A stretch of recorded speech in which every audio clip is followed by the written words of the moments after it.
Welcome to Indiana Basketball Weekly on the Gruely True Sports Network. Indiana Basketball Weekly is brought to you by MyBookie.ag. Make sure you check out the banner on the GruelyTruth.net page. Click on that, and it'll give you up to $1,000 bonus on your first deposit. I'm your co-host for Indiana Basketball Weekly, Mike Goodpaster. Right now, I'd like to welcome my other co-host. First up, Collin Hartman, Big Ten champion, and of course, the hit Runaway show, Collin and Allie. Oh, thanks for that little snippet there, buddy.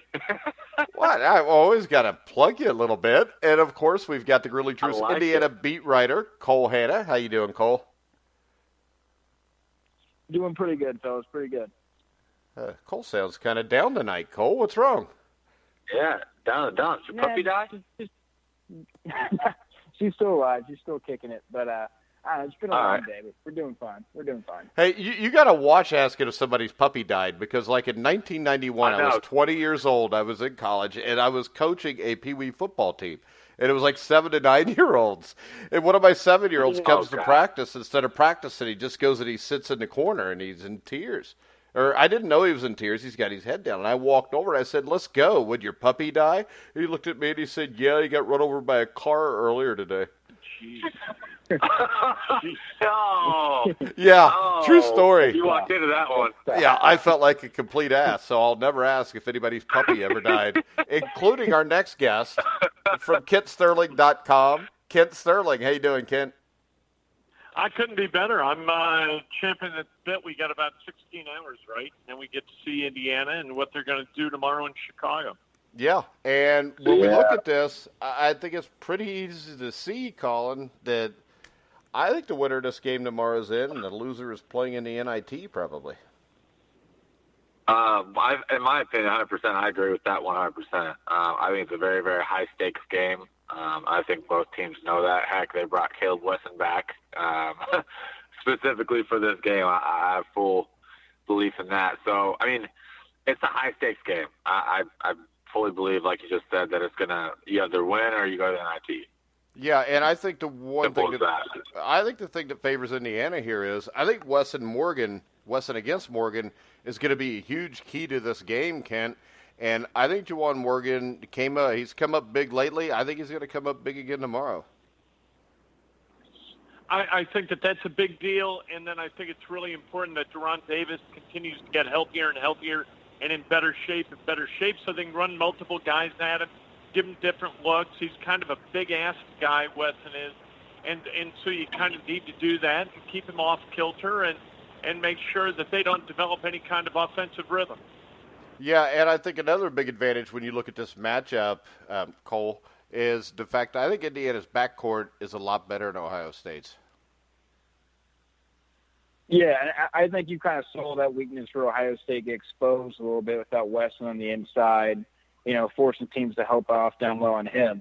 And, I mean, especially when you look at what Rob Fennessy's given them for IU, I have to agree with you. Especially, I think defensively, Rob Fennessy is going to cause a lot of havoc in the Ohio State backcourt.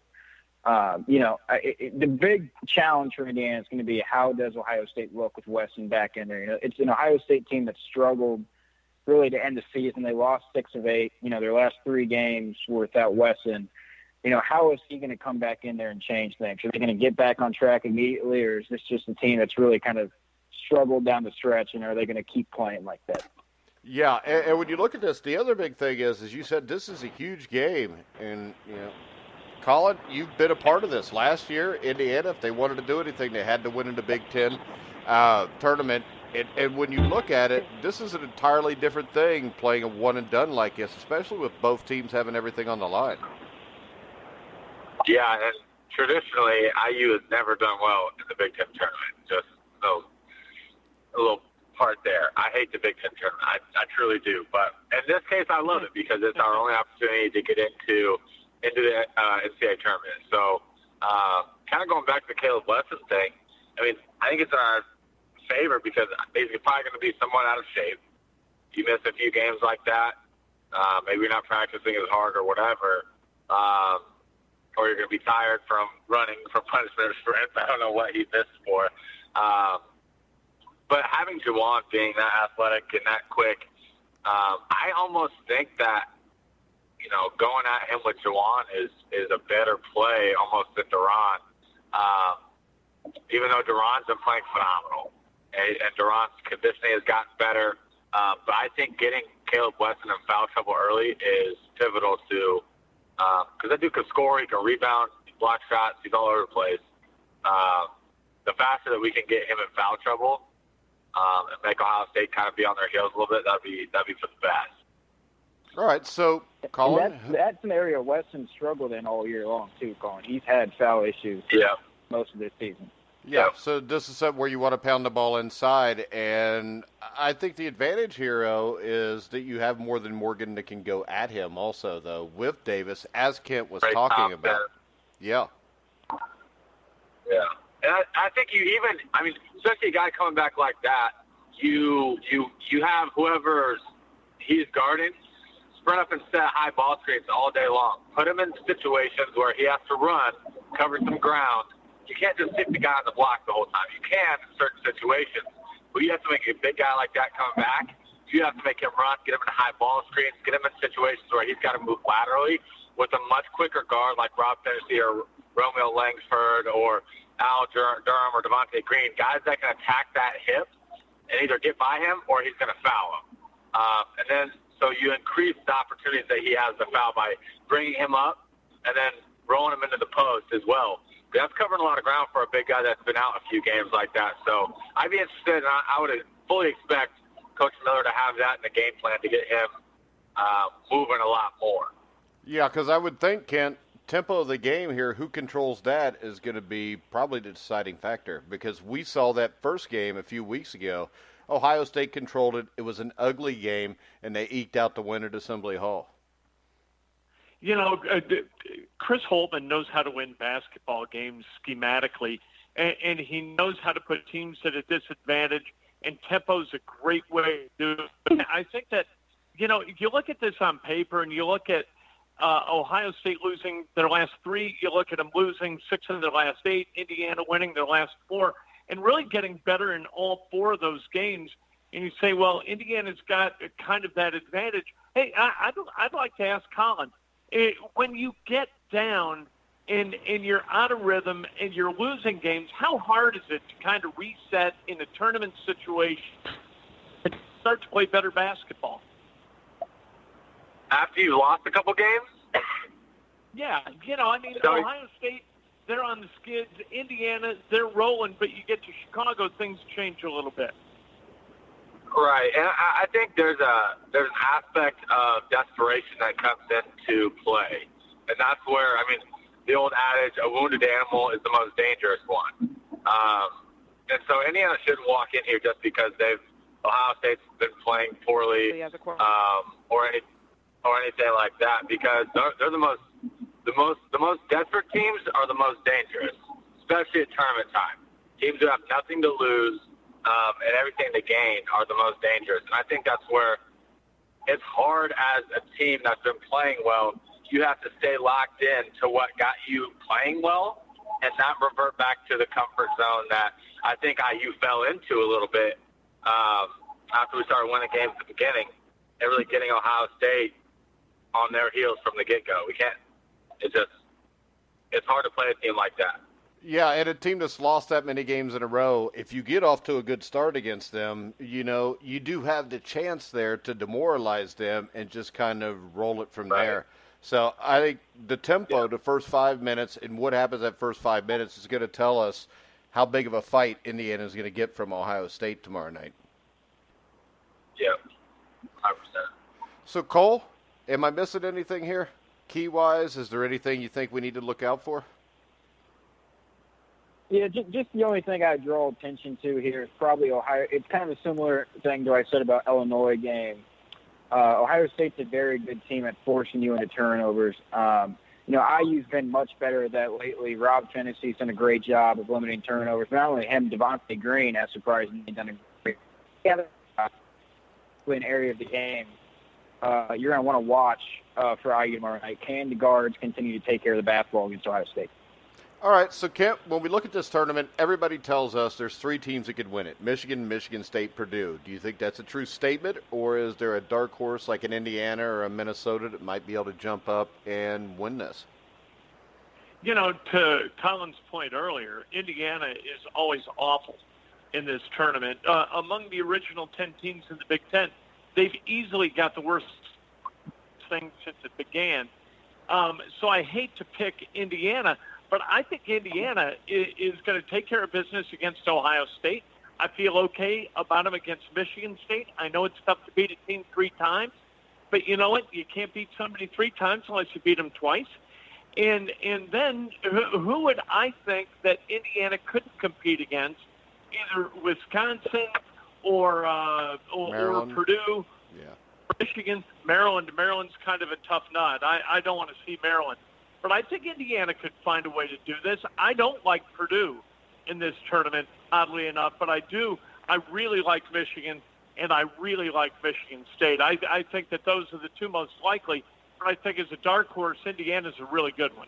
Yeah, and Kent, when I look at this, go ahead. Go ahead. I was just going to ask, how healthy is Michigan State? Kent, have they gotten back to full throttle? They haven't, but you know what? I've been to that tournament a few times. I've seen Michigan State playing it. It just seems like they play at a different level, and once they get, especially when they're in Chicago, they are just really, really hard to beat. A few years ago, they had a game in the final against Wisconsin that went to overtime. And I had no dog in that hunt at all, and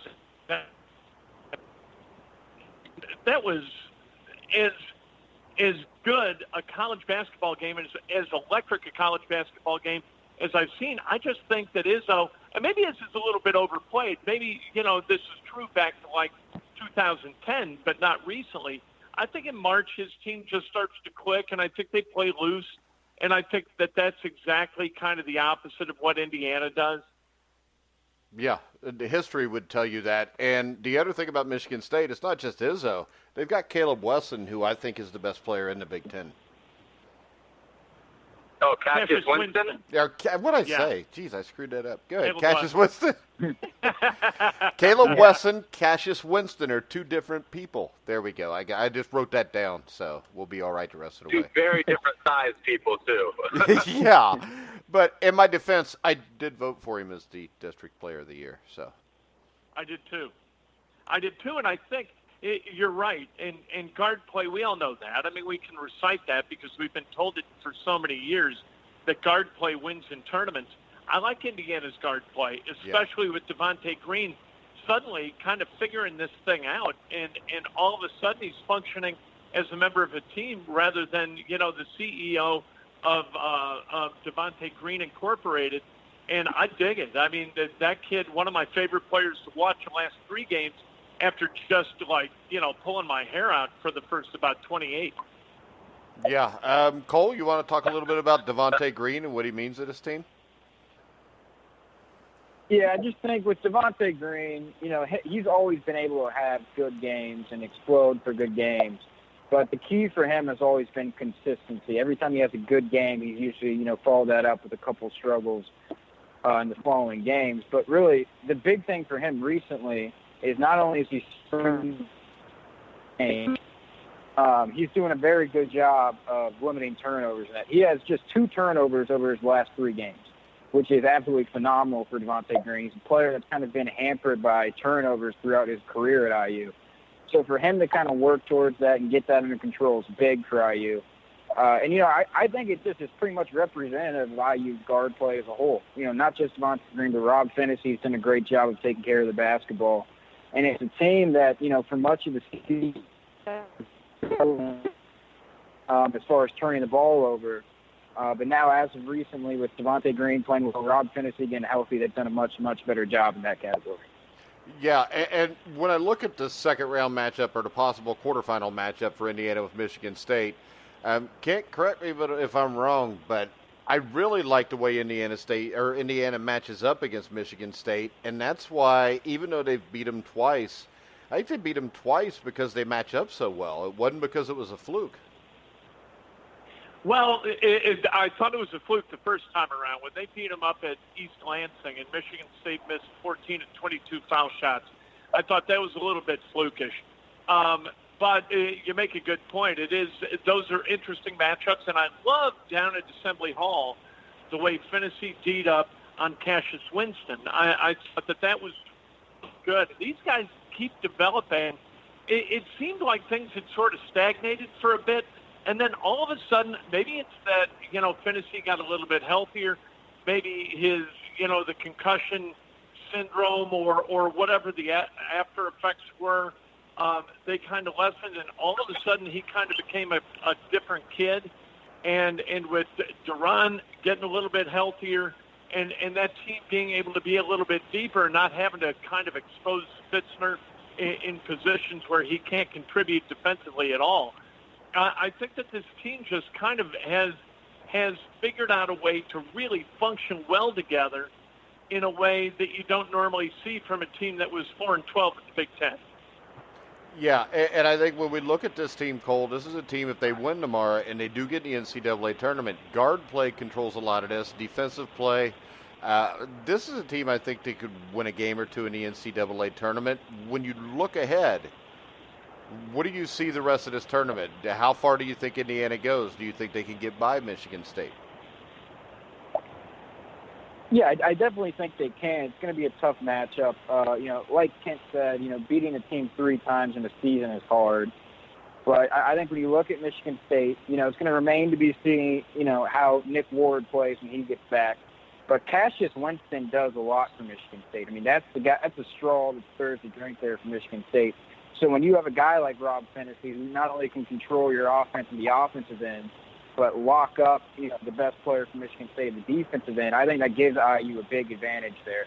I think Michigan State's the best team in the Big Ten. It's not going to be an easy game, but they beat them twice. I think, like you said, they match up well with Michigan State, and I think they have a fighter's chance in that game. I really do. Yeah, and when I look at this tournament, Collin, that Elite Eight game or quarterfinal game there, if they win that, your semifinal game is going to be against a Maryland or a Wisconsin unless they get upset. They win that game against Michigan State, I think they've got a legitimate shot here. Yeah, I mean, it's the same thing. If they get Wisconsin, I mean, it's the same thing with Ethan Happ. You put Ray Thompson on him or something like that. It's the same. We're versatile defensively. The way that we've been playing lately, defensively, guys are flying around, playing hard, playing smart, has been a good change. And there's no reason that we shouldn't be able to, play with those teams at all. There's no reason we shouldn't be able to. All right. So, Collin, what are the Hoosiers doing right now? I mean, you've been through this before, the night before the first round or your first Big Ten tournament game. What is basically Archie's process at this point? So they probably got a little bit of shoot-around time today when they landed. They probably got a little shoot-around time today. Light practice, nothing crazy. Keep everybody healthy. Get back, get a meal, watch some film, do a quick walkthrough of our stuff, scout, have the walk-ons and the scout team come out. They have like a big ballroom or whatever. They put tape down and literally walk through all the plays, and it's walking through, but it's 100% vocal because you can't, you don't want to, you're going to get tired yelling.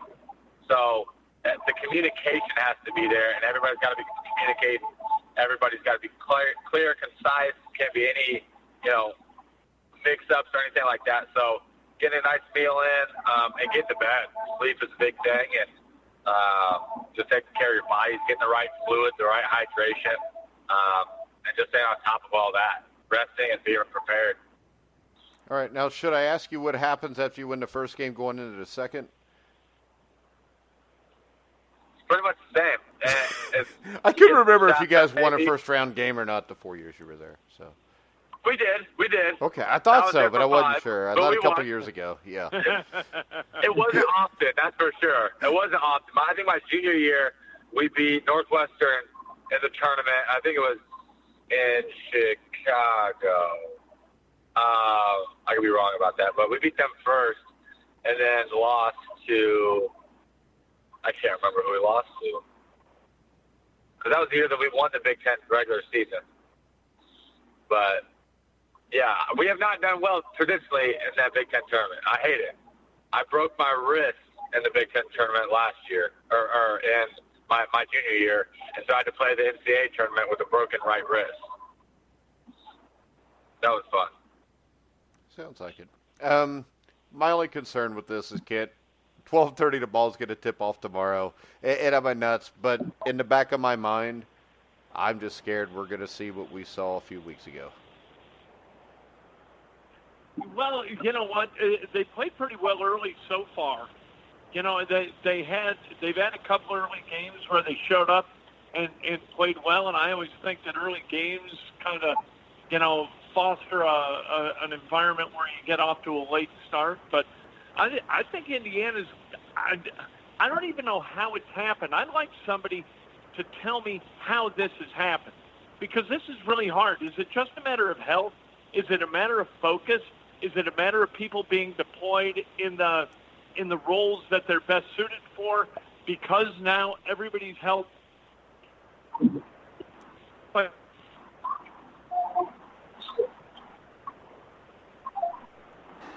You there, Kent?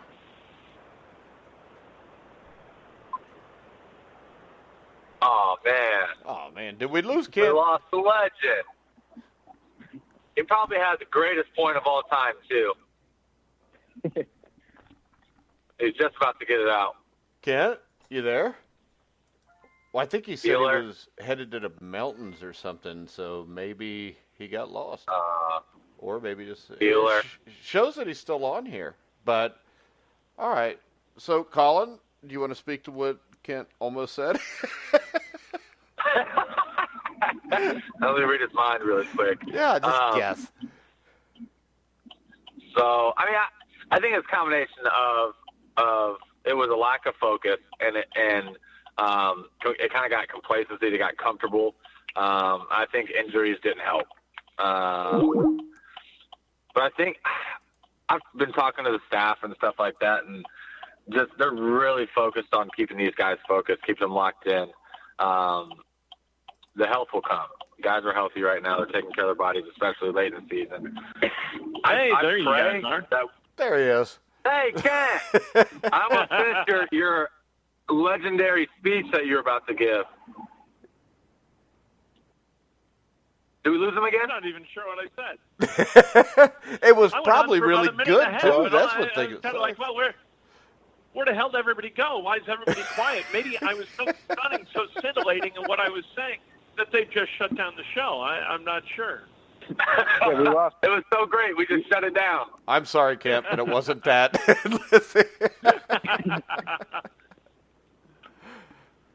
But Oh, man. Classic. so, when you look at this, Collin, is this something that happens because it's happened so much in the past that you go in, put it like this, last year or the year before, when you went into this tournament, was it something where in the back of your mind you kind of had that linger there? Was something nobody even really considered? It was never thought about? You just lost a game?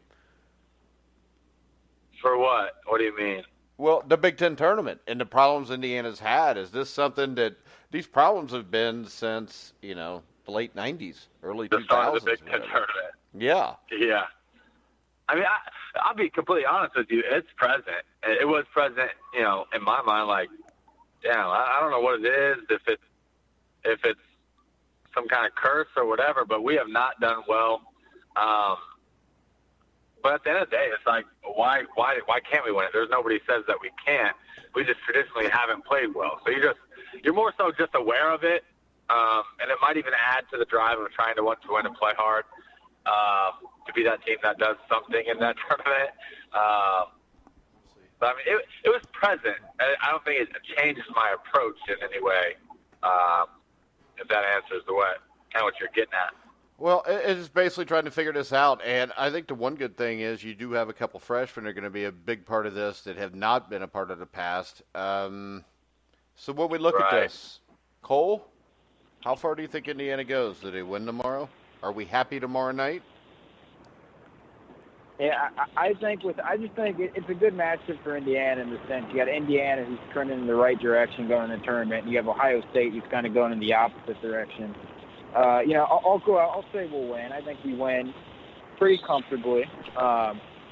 Michigan State, it's tough to sit there and say I think we'll beat Michigan State. I'm not willing to say we'll beat them, but I think we very much have a chance of beating them. I'll give us a chance there. All right, Kent. 2 questions. Number 1, does Indiana win tomorrow night? Number 2 is this. What happens if they win tomorrow night and lose by 20 to Michigan State? Does that affect their standing at all? I think it depends on how the other conference tournaments play out. If we've got another St. Mary's upset over Gonzaga where they steal a bid, that's super tough. I think could be most ill-affected by something like that happening.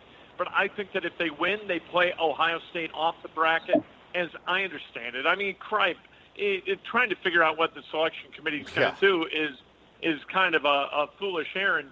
But as we understand it, and as it's explained to us by guys like Jerry Palm and Joe Lenardi and Schwab and all these guys, it seems like whoever wins tomorrow is going to play their way temporarily into the bracket. I don't think that a loss to Michigan State in the Big Ten tournament, unless it's just hideous, I don't think that causes big problems either in Ken Palm or the NET or any of the other metrics that'll be used in trying to figure out, who's the of the at-large teams, who's the 34th best, the 35th best, the 36th best.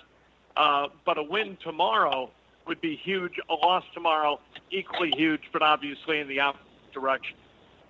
All right. So did they get the win tomorrow? Yeah, they get the win tomorrow. I agree with Collin. I think they do it comfortably.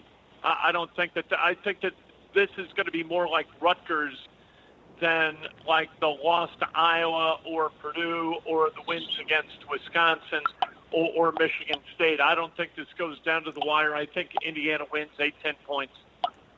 Yeah, I don't see how Caleb Wesson's going to be in shape enough to be able to run with these guys, and I think maybe it's close early, but I think Indiana pulls away in the end. You guys good for tomorrow night at the same time, 8 o'clock, to recap the game and preview hopefully a Michigan State game? Yeah, let's go. Works for me. All right, so Collin, there's no episode tomorrow night at 8 o'clock? Wednesday and Fridays we're releasing stuff.